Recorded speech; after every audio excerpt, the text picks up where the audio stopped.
बिजनौर में आज उत्तर प्रदेश के पूर्व मुख्यमंत्री अखिलेश यादव नेटौर में एक कार्यक्रम संबोधन करने पहुंचे, जहां पर मंच पर मौजूद तमाम सपा कार्यकर्ताओं ने उनका फूल मालाएं पहनाकर स्वागत किया। कार्यक्रम में पहुंचे पूर्व मुख्यमंत्री अखिलेश यादव ने नगीना सुरक्षित लोकसभा सीट से प्रत्याशी मनोज कुमार व बिजनौर लोकसभा सीट से इंडिया गठबंधन प्रत्याशी दीपक सैनी के हक में वोट की अपील की। दरअसल बिजनौर में 19 अप्रैल को पहले चरण का मतदान होना है। पश्चिमी उत्तर प्रदेश में बिजनौर और नगीना लोकसभा सीट काफी अहम मानी जाती रही है, जिसको जिताने के लिए सीएम योगी का बिजनौर में बार बार दौरा हो चुका है। भाजपा के डिप्टी सीएम सहित जेपी नड्डा जैसे नेताओं ने दौरा किया है। लगातार विपक्ष के नेता भी इस सीट को जिताने के लिए तोड़-जोड़ मेहनत कर रहे हैं। खास और तौर पर नगीना लोकसभा सीट इसलिए अहम मानी जाती है क्योंकि ये सीट रिजर्व सीट है और यहाँ से कई दिग्गज नेताओं ने अपनी राजनीतिक सफर की शुरुआत की है। आज यूपी के पूर्व मुख्यमंत्री अखिलेश यादव बिजनौर लोकसभा सीट व नगीना लोकसभा सीट से घोषित प्रत्याशी आज यूपी के पूर्व मुख्यमंत्री अखिलेश यादव बिजनौर लोकसभा सीट व नगीना लोकसभा सीट से घोषित प्रत्याशी पूर्व जज मनोज कुमार व दीपक सैनी के हक में वोट की अपील करने कस्बा नेटौर के जैन इंटर कॉलेज में पहुंचे। अखिलेश को सुनने के लिए दूर दराज से जन सैलाब उमड़ आया। कार्यक्रम में पहुंचे अखिलेश यादव ने सत्ता पर आसीन भाजपा सरकार पर जमकर ताना कशी की और इंडिया गठबंधन के हक में वोट करने की अपील की। पूर्व मुख्यमंत्री अखिलेश यादव ने नगीना लोकसभा सीट से चुनाव लड़ रहे चंद्रशेखर रावण को लेकर बताया कि चंद्रशेखर रावण को जो Y+ सुरक्षा मिली है उससे साफ जाहिर होता है चंद्रशेखर रावण बीजेपी से मिला हुआ है। अखिलेश यादव पूर्व मुख्यमंत्री उत्तर प्रदेश ने संबोधन करते हुए आगे कहा, समाजवादी पार्टी करेगी, इंडिया गठबंधन करेगा। पूछना चाहता हूं आप लोगों से, एक जज का और जिसके ऊपर 40-50 खास में मानने के लोगों से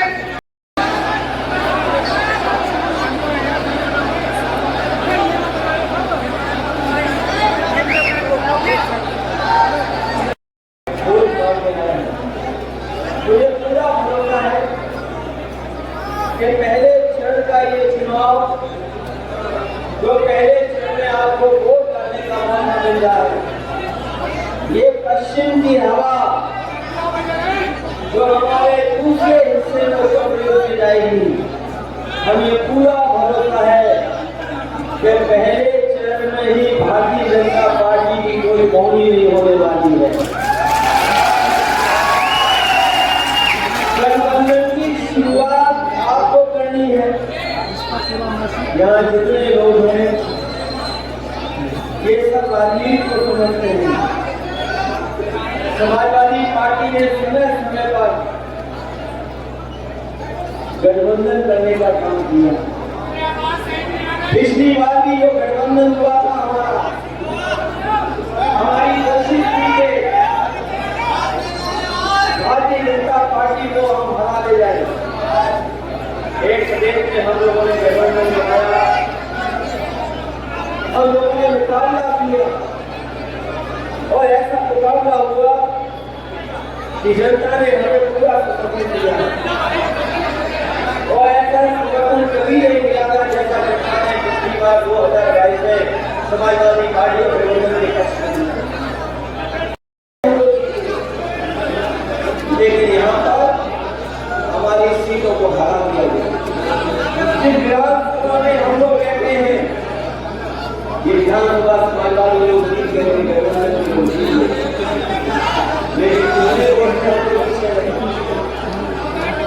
हम लोग पीछे नहीं रह गए। सरकार के लोगों ने हम लोगों को हराने का काम किया।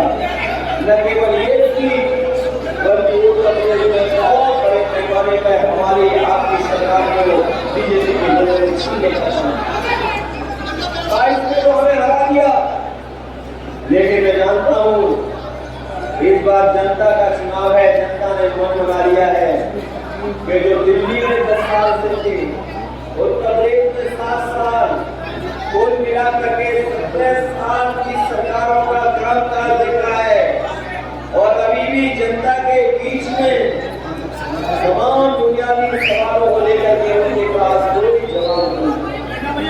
आज मैं आपसे वोट मांग रहे हो, बैसाखी का त्योहार है, बैसाखी का त्योहार जहाँ हमारे सिख समाज के लोग मनाते हैं, किसान मनाते हैं, वही हरियाणा, पंजाब और तमाम उत्तर प्रदेश के हिस्से में हमारे हिंदू भाई भी ऐसे त्योहार को मनाने का काम करते हैं। हम तमाम अपने लोगों को जो बैसाखी का त्योहार मनाते हैं उनको बधाई और मुबारकबाद देना चाहते हैं। साथ ही साथ आज का दिन जो सामाजिक न्याय की लड़ाई लड़ रहे हैं वो जानते होंगे, बीपी मंडल जिनको हम याद करते हैं, पिछड़े वर्ग के लोग जिन्होंने हमें और आपको अधिकार दिलाने का काम किया और अधिकार कोई एक दिन में नहीं मिले हैं। ये हमारे पिछड़े वर्ग के लोगों को लड़ाने कितना संघर्ष करना पड़ा, लड़ाने कितनी लंबी लड़ाई लड़नी पड़ी और लंबा संघर्ष किया और आजादी के बाद जब मंडल कमीशन बना उसके बाद जाकर के हमारे पिछले लोगों को हक और अधिकार मिला। आजादी के इतने दिनों के बाद भी जो हमें सम्मान और अधिकार मिलना चाहिए तमाम नागरिक को, वो सरकारें नहीं दे पाई। लेकिन जिस तरह की सरकार ये आज सरकार में है, भारतीय जनता पार्टी जो आज सरकार में है, ये ऐसी सरकार है जो हमारे हाथ में सब अधिकार छीनेगी, हमारे संविधान को बदल देगी, हमारे लोकतंत्र को खत्म करने की साजिश हो रही है। ये लोकतंत्र, ये संविधान कोई आसानी से हमें नहीं मिला है, इसलिए न जाने कितने लोगों ने अपनी जान को निछावर कर दिया और जिन्हें अपना इतिहास याद होगा वो जानते होंगे देश की आजादी में जितने हिंदू भाई खड़े थे उसके साथ साथ कंधे से कंधा मिला करके हमारे मुसलमान भाइयों ने भी इस देश को आजादी दिलाने में अपनी जान निछावर कर दी। हमारे गठबंधन का नाम है इंडिया गठबंधन। जो लोग अंग्रेजी जानते होंगे थोड़ी बहुत, वो गठबंधन को जानते होंगे कि गठबंधन का नाम इंडिया गठबंधन है और ये इंडिया गठबंधन INDIA है। हम और आप तो इंडिया गठबंधन बोलते हैं, लेकिन बीजेपी के लोग इसको इंडी गठबंधन बोलते हैं।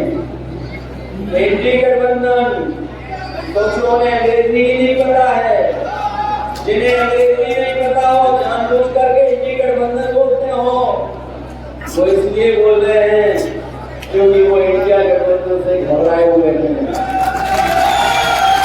लोग चर्चा कर रहे थे कि ये गठबंधन नहीं होगा, ये गठबंधन चलेगा नहीं, इंडिया गठबंधन।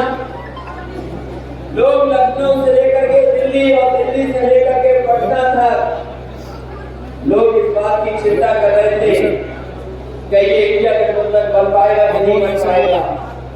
मुझे याद है वो दिन जब बिहार एक नेता ने इंडिया गठबंधन छोड़ा था, उस समय पूरे देश की प्रेस से लेकर के राजनीतिक दल ये चर्चा करने लगे थे कि इंडिया गठबंधन नहीं चलेगा।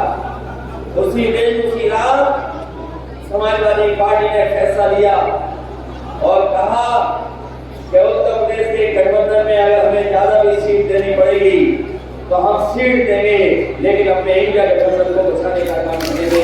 अगर देश की राजनीति में इंडिया गठबंधन को अगर किसी ने बचाया और इसको आगे ले जाने का काम कर रही तो वो समाजवादी पार्टी है। और मैं जानता हूँ यहाँ पर बहुत सारे ऐसे लोग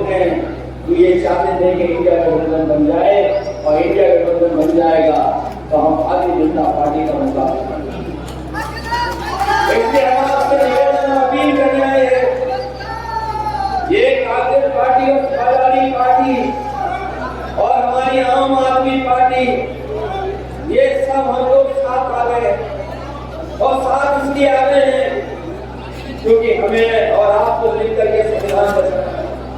हमें और आपको मिलकर के लोकतंत्र बचाना है और ये लोकतंत्र संविधान तभी बचेगा जब आपका एक एक वोट इस गठबंधन के पक्ष में पड़ेगा और मुझे पूरा भरोसा है कि इसमें डालें और समाजवादी पार्टी के प्रत्याशी जो मैं यहाँ से चयनित हुआ हूँ उन्हें जिताएं। और साथ में यह भी अपील की है कि यहाँ से जो बटन साइकिल की दबते जाएगी इंडिया गठबंधन की, जब पश्चिम से हवा चलेगी तो ये पूरे भारत में सभी को आगे पहुँचाना है। मनोज जी, जैसे बीएसपी से लोग दिग्गज नेता छोड़ के आपको समर्थन कर रहे हैं हजारों लोगों की संख्या में, तो कैसा महसूस कर रहे हैं आप, क्या लगता है? ये सब संविधान को मानने वाले लोग हैं, सब लोग अपने घर में वापसी कर रहे हैं और ये जानते हैं कि 2024 का चुनाव बहुत मुश्किल चुनाव है, इसलिए सभी लोग एक साथ मिलकर ये चुनाव लड़ रहे हैं और सहयोग कर रहे हैं। अखिलेश जी ने अभी बयान दिया है, यहाँ पर कार्यकर्ता मजबूत में आपको चुनाव लड़ने, क्या कहना चाहेंगे? बहुत ही जोश भर के गए हैं और कई दिशा निर्देश भी दिया उन्होंने हमारे पार्टी के लोगों को, संगठन के लोगों को, कार्यकर्ताओं को, और उन लोगों से भी कहा है कि मजबूती से चुनाव लड़िए जिससे कि 2024 में भाजपा पूरी तरीके से साफ हो जाए। आज आपको स्टेज पे किसने समर्थन दिया? स्टेज पे बहुत सारे संगठनों ने दिया है, उसमें राष्ट्रीय भीम पैंथर सेना के द्वारा 2024 के चुनाव में समर्थन दिया गया है।